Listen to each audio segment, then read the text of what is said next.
नमस्कार दोस्तों।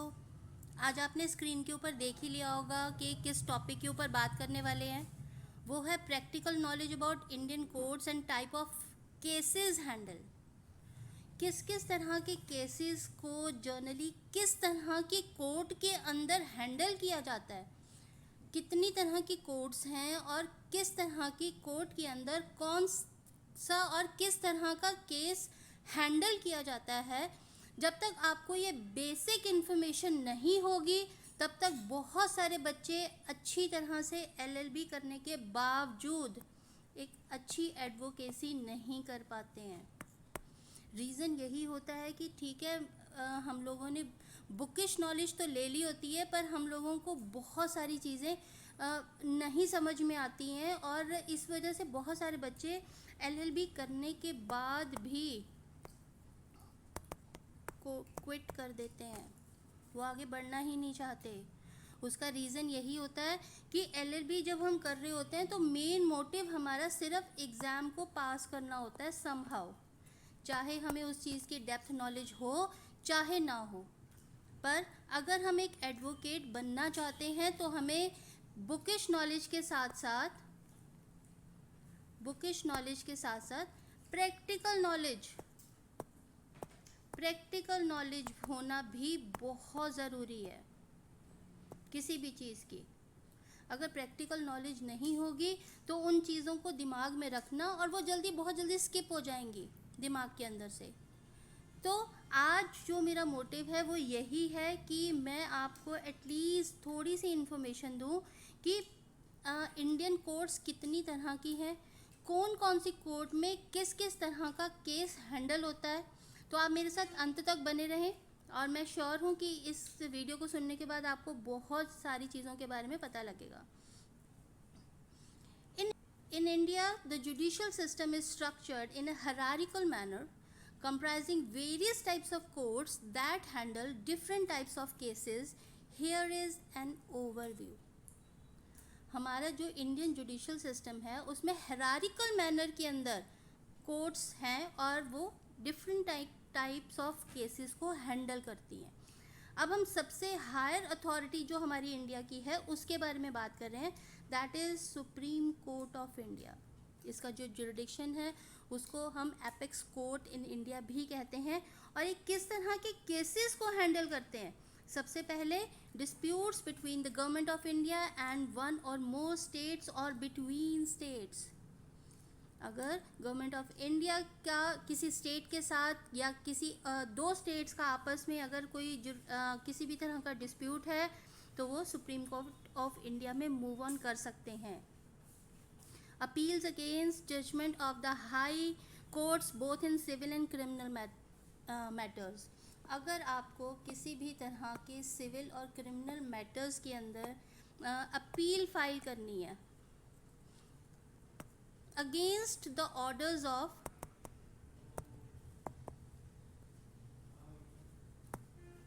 Of high court, अगर आपको अपील फाइल करनी है then you can move to the Supreme Court of India.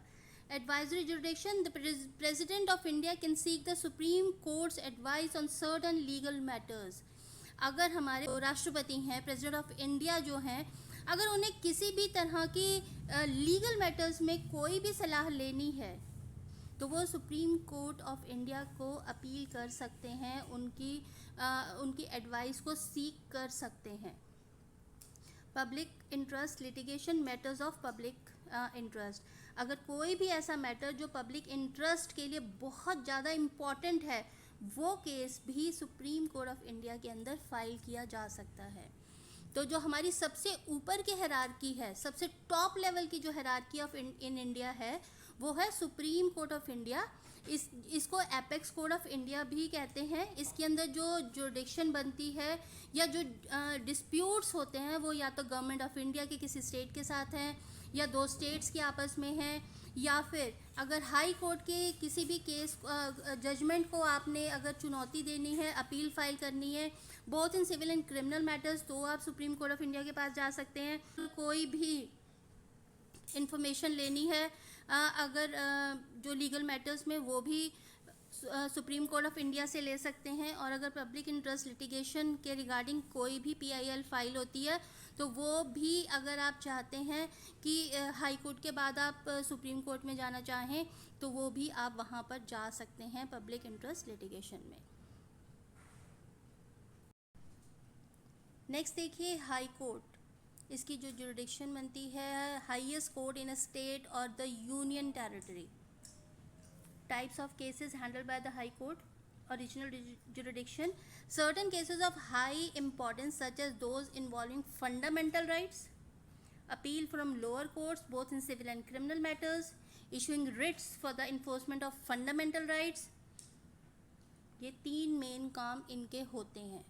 अगर आप कोई भी फंडामेंटल राइट के अंदर अगर आपको कुछ भी काम कोई प्रॉब्लम आती है, अगर उसके अंदर आप किसी भी तरह का कोई केस फाइल करना चाहते हो फंडामेंटल राइट से रिगार्डिंग, तो आप हाई कोर्ट के अंदर उसमें जा सकते हो।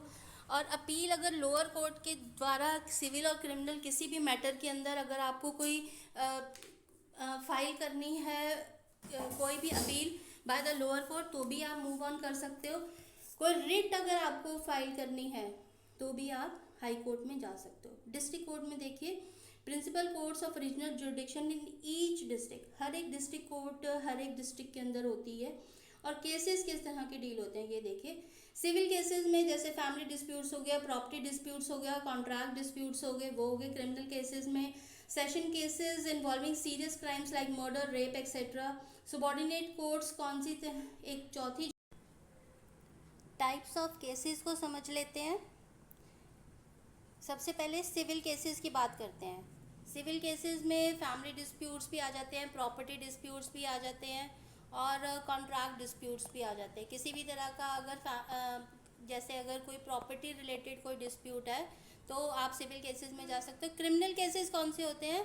जो सीरियस क्राइम रिलेटेड केसेस है, जैसे मर्डर हो गया, रेप हो गया, अगर ये सब कुछ हैं तो वो क्रिमिनल केसेस में जाते हैं। तो जनरली 2 तरह के केसेस मैंने यहाँ पे डिस्कस किए हैं जो डिस्ट्रिक्ट कोर्ट में जनरली देखे जाते हैं। सबॉर्डिनेट कोर्ट्स कौन सी होती है? Courts below the district courts, ठीक है ना, जो डिस्ट्रिक्ट कोर्ट के भी बिलो होती हैं उन्हें सबॉर्डिनेट्स कोर्ट कहा जाता है। वहाँ पे किस तरह के केसेस होते हैं? सिविल केसेस, सिविल कोर्ट्स होती हैं handle civil cases involving lower value claims. और क्रिमिनल कोर्ट्स कौन से होते हैं? Handle criminal cases involving less severe offences, जो जैसे किसी ने थप्पड़ मार दिया, ठीक है ना, या किसी को कोई गाली निकाल दी, तो अगर कुछ इस तरह का केस कोई आता है तो वो सबॉर्डिनेट कोर्ट्स में हैंडल होता है। आगे है family courts. Jurisdiction family related matters, types of cases कैसे हैं वहाँ पे, जैसे डिवोर्स है, चाइल्ड कस्टडी है, मेंटेनेंस है। डिवोर्स के केसेस हैं, चाइल्ड कस्टडी के हैं, मेंटेनेंस के हैं। किसी भी तरह का अगर फैमिली डिस्प्यूट आता है अगर, तो वो किसके अंदर जाता है? वो जाता है फैमिली कोर्ट्स के अंदर। वो आप सिविल कोर्ट्स में नहीं भेज सकते हो, वो आप क्रिमिनल कोर्ट्स में नहीं भेज सकते हो। अगर आपका फैमिली डिस्प्यूट है तो वो आप सिर्फ और सिर्फ फैमिली कोर्ट्स में ही हैंडल कर पाओगे, किसी और कोर्ट में नहीं हो पाएगा। कंज्यूमर कोर्ट्स कौन सी होती हैं? कंज्यूमर ग्रीवियंसेस अगर किसी भी तरह के हैं, dispute between consumers and businesses over goods and services. भाई आप किसी होटल में गए, वहाँ पे सर्विसेज अच्छी नहीं मिली, आपको कोई MRP जो है उससे ज़्यादा का आपको चार्ज कर लिया गया, तो किसी भी तरह का ऐसा अगर ग्रीवियंसेस हैं, कंज्यूमर रिलेटेड ग्रीवियंसेस हैं, कोई भी डिस्प्यूट अराइज होता है कंज्यूमर और बिजनेस के बीच में, तो वो जो केसेस हैं वो कंज्यूमर कोर्ट्स में ही हैंडल होंगे। वो आप उसको लेके क्रिमिनल कोर्ट में नहीं जाओगे अनलेस बहुत सीवियर क्रिमिनल ऑफेंसेस उसके अंदर ना जुड़े हों तब तक। अगर डिस्प्यूट है, भाई MRP ज़्यादा ले लिया पैसा, या जो भी खाने पीने का सामान आया वो उसकी सर्विसेज अच्छी नहीं थी, या उसकी क्वालिटी बहुत अच्छी नहीं थी, तो इस तरह का जो डिस्प्यूट होगा वो या फिर कोई सामान टूटा हुआ आ गया आपके पास, तो इस तरह का जो चीज़ें होंगी वो कंज्यूमर कोर्ट्स में हैंडल होगी। लेबर कोर्ट्स देखिए, लेबर डिस्प्यूट्स हैं किसी भी तरह का, एम्प्लॉयर और एम्प्लॉय के बीच में ओवर वेजेस हैं, वर्किंग कंडीशंस हैं। भाई अब वो कहते हैं कि आपको वर्किंग कंडीशंस, आपके फिक्स आवर्स हैं, आपको 6 घंटे काम करना है, पर 6 घंटे के बजाय 10 घंटे काम करवाया जा रहा है। सैलरी उतनी 6,000 बोली गई थी 6 घंटे के लिए, और वही 6,000 में 10 घंटे काम करवाया जा रहा है। बोला जा रहा है आपको मैटरनिटी लीव्स मिलेंगी, आपको वेजेस प्रॉपर टाइम पे मिलेंगी। अगर किसी भी तरह का एम्प्लॉयर एंड एम्प्लॉय के बीच में कोई भी डिस्प्यूट अराइज होता है तो वो जाता है आपका लेबर कोर्ट्स में। उसके लिए आप फैमिली कोर्ट में नहीं जा पाएंगे, उसके लिए आप सिविल कोर्ट्स में नहीं जा पाएंगे, उसके लिए आप जो आपकी क्रिमिनल कोर्ट्स हैं उसमें भी नहीं जा पाएंगे। रेवेन्यू कोर्ट्स देखिए, रेवेन्यू मैटर्स होते हैं जैसे dispute related to land revenue, tenancy etcetera. अगर कोई भी इस तरह का डिस्प्यूट है जिसमें लैंड रेवेन्यू के रिगार्डिंग, या आपका जो टेनेंट है वो आपको पैसे नहीं वापस दे रहा है, आपके टेनेंट है वो जगह खाली नहीं कर रहा है, किसी भी तरह का ऐसा कोई रेवेन्यू रिलेटेड मैटर्स होते हैं तो वो रेवेन्यू कोर्ट्स में जाते हैं। ट्रिब्यूनल्स हैं, स्पेशलाइज्ड डिस्प्यूट्स हैं, जैसे एडमिनिस्ट्रेटिव डिस्प्यूट्स हुए, ट्रिब्यूनल्स हुए, इनकम टैक्स एपलेट हुए, tribunal, national company law tribunals वगैरह जो होते हैं वो सारे के सारे ट्रिब्यूनल्स कोर्ट में जाते हैं। लोक अदालत में ऑल्टरनेटिव डिस्प्यूट रेजोल्यूशन सिस्टम होता है कि अगर आप चाहते हैं कि फास्ट ट्रैक पे आपका केस की सुनवाई हो जाए तो लोक अदालत में जाके settlement of dispute through mediation and conciliation, mediator वहाँ पे होते हैं, जनरली रिटायर्ड जजेस वहाँ बैठते हैं, या फिर बहुत ही प्रोमिनेंट पर्सनालिटीज़ होती हैं जो सोसाइटी की, वो उन चीज़ों को हैंडल करती है, क्योंकि वो देखिए किसी भी तरह किसी भी पार्टी की तरफ नहीं होती हैं, बहुत ज़्यादा लिबरल अप्रोच होती है उनकी, और उनका मेन मकसद मीडिएशन और कॉन्सिलेशन के थ्रू मैटर्स को सॉल्व करना होता है। तो फास्ट ट्रैक पे भी चलती है, और बहुत ज़्यादा केसेस में इनके जो डिसीजंस होते हैं वो बाइंडिंग डिसीजंस होते हैं, चैलेंजेबल डिसीजंस नहीं होते हैं। तो लोक अदालत भी एक हमारे पास है एक कोर्ट जहाँ पे आप अपना काम करवा सकते हैं। Each of these courts play crucial role in the judicial Indian judicial system, ensuring justice at various levels and for the various types of legal issues. एक बार फिर से देख लेते हैं किस किस तरह की हमने जो चीज़ों को हमने हैंडल किया है, यहाँ पे देखा है, एक बार और देख लेते हैं।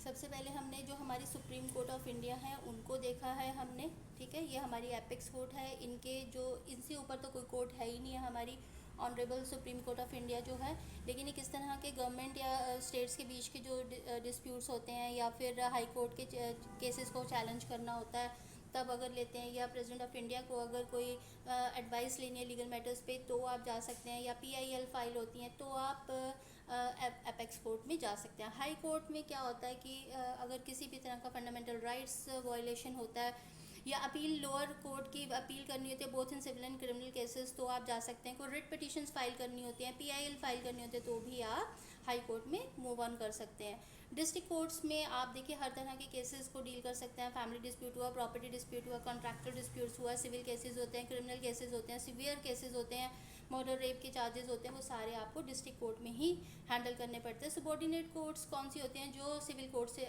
जो डिस्ट्रिक्ट कोर्ट है उससे थोड़ा सा सबॉर्डिनेट होती हैं जो उनकी, वैसे वो सिविल केसेस और क्रिमिनल दोनों के तरह के केसेस को डील करती हैं, बट उनकी सिवियरिटी कंपैरेटिवली कम होती है as compare to district court. Family courts में किसी भी तरह का डिवोर्स रिलेटेड अगर कोई इशू है, चाइल्ड रिलेटेड इशू है, फैमिली डिस्प्यूट्स हैं, तो आप उन चीज़ों को अगर हैंडल करना चाहते हैं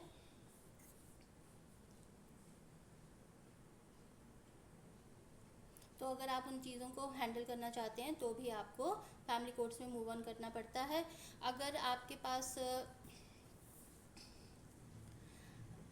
dispute between consumer and businesses होते हैं तो आप कंज्यूमर कोर्ट्स में मूव ऑन कर सकते हैं। किसी भी तरह का कंज्यूमर ग्रीवियंसेस होते हैं तो भी आप वहीं पे जाके अपने एप्लीकेशन के थ्रू अपने आप को जस्टिस आप प्राप्त कर सकते हैं। लेबर कोर्ट्स होते हैं, एम्प्लॉयर एंड एम्प्लॉय के बीच में वेजेस और वर्किंग कंडीशन से रिलेटेड अगर कोई भी डिस्प्यूट है तो भी आप लेबर कोर्ट में मूव ऑन कर सकते हैं। रेवेन्यू कोर्ट्स में अगर किसी भी तरह का टेनेंट रिलेटेड या लैंड रेवेन्यू रिलेटेड कोई भी क्लेम करना होता है तो आप रेवेन्यू कोर्ट्स में मूव ऑन कर सकते हैं। अगर एडमिनिस्ट्रेटिव ट्रिब्यूनल्स हैं, इनकम टैक्स एपलेट कोर्ट्स हैं, तो अगर आपको इससे रिलेटेड कोई भी डिस्प्यूट होता है तो आप मूव ऑन कर सकते हैं। लोक अदालत है जहाँ पे ऑल्टरनेटिव डिस्प्यूट रेजोल्यूशन सिस्टम होता है, settlement through mediation and conciliation होता है। तो इन जगहों पर जाकर आप अपने चीज़ों को मैनेज कर सकते हैं, अपने केसेस को हैंडल कर सकते हैं। देखिए ये जो चीज़ें मैंने आपको बताई हैं ये एक नॉलेज बेस्ड चीज़ें हैं ताकि आपको पता हो कि किस किस तरह की कोर्ट्स अवेलेबल हैं और किस किस तरह के मैटर्स अवेलेबल हैं, किस किस तरह के मैटर किस किस कोर्ट में जाते हैं। बहुत सारे बच्चों को यही नहीं पता कि कौन कौन सी कोर्ट्स अवेलेबल हैं, हमें यही नहीं पता कि कोर्ट कौन सी होती हैं, वहाँ पे कौन कौन किस किस लेवल के जजेस बैठे होते हैं और वो किस किस लेवल की जो केसेस हैं उनको डील कर रहे होते हैं, बहुत सारे बच्चों को नहीं पता होता है। तो ये जो चीज़ें हैं, जो चीज़ें मैंने आपको बताई हैं, ये एटलीस्ट अगर आप अच्छे से सुन ही लेते हो तो भी आपको समझ में आ जाता है कि सिविल केसेस होते हैं, क्रिमिनल केसेस होते हैं, सबॉर्डिनेट कोर्ट्स होती हैं, डिस्ट्रिक्ट कोर्ट्स होती हैं, हाई कोर्ट होता है, सुप्रीम कोर्ट होता है, रेवेन्यू कोर्ट्स हैं, फैमिली कोर्ट्स हैं, या फिर लेबर कोर्ट्स होती हैं, या फिर ट्रिब्यूनल कोर्ट्स होती हैं, और अगर लोक अदालत होती है, तो किस किस तरह की कोर्ट्स अवेलेबल हैं। सिर्फ आपको इतनी नॉलेज ही बहुत होती है कि आप बहुत सारी चीज़ों को अपने आप ही मैनेज करने के काबिल होते हैं। आपको पता चल जाता है यार ये तो बहुत सा पैटी सा वो केस आया है जिसके अंदर बहुत ज़्यादा क्रिमिनल चार्जेस नहीं है, तो चलो इस चीज़ को मैं लोक अदालत में ले चलता हूँ। अगर आपको पता ही नहीं होगा कि लोक अदालत में किस तरह की चीज़ों को मैनेज किया जाता है तो आप उस तरफ सोचोगे ही नहीं। तो मेरा मकसद यहाँ पे सिर्फ आपको ब्रीफ इन्फॉर्मेशन देना था कि किस तरह की कोर्ट्स होती हैं और जनरली किस तरह के वहाँ पे मैटर्स को सॉल्व किया जाता है। इसके सिवाय अगर आप किसी और टॉपिक के ऊपर चाहते हैं कि मैं आपके लिए वीडियो बनाऊं तो आप मुझे कमेंट के माध्यम से मुझसे जुड़ सकते हैं। वैसे मैं मिशन AIBE के तहत आपको कुछ न कुछ information related to AIBE provide करने की कोशिश करती हूँ कि आप AIBE से रिलेटेड अपडेट आपको हमेशा मिलता रहे। साइमल्टेनियसली मैं आपको दूसरी और जो टॉपिक्स हैं उनके ऊपर भी इंफॉर्मेशन देने की कोशिश करती हूँ। तो आपसे निवेदन है कि आप मेरे चैनल को सब्सक्राइब करिए, मेरे साथ जुड़े रहें, और अगर आपको किसी भी और अन्य टॉपिक के ऊपर आप चाहते हैं कि मैं वीडियो बनाऊँ तो काइंडली आप मुझे वो टॉपिक भेजें। आपका बहुत बहुत शुक्रिया।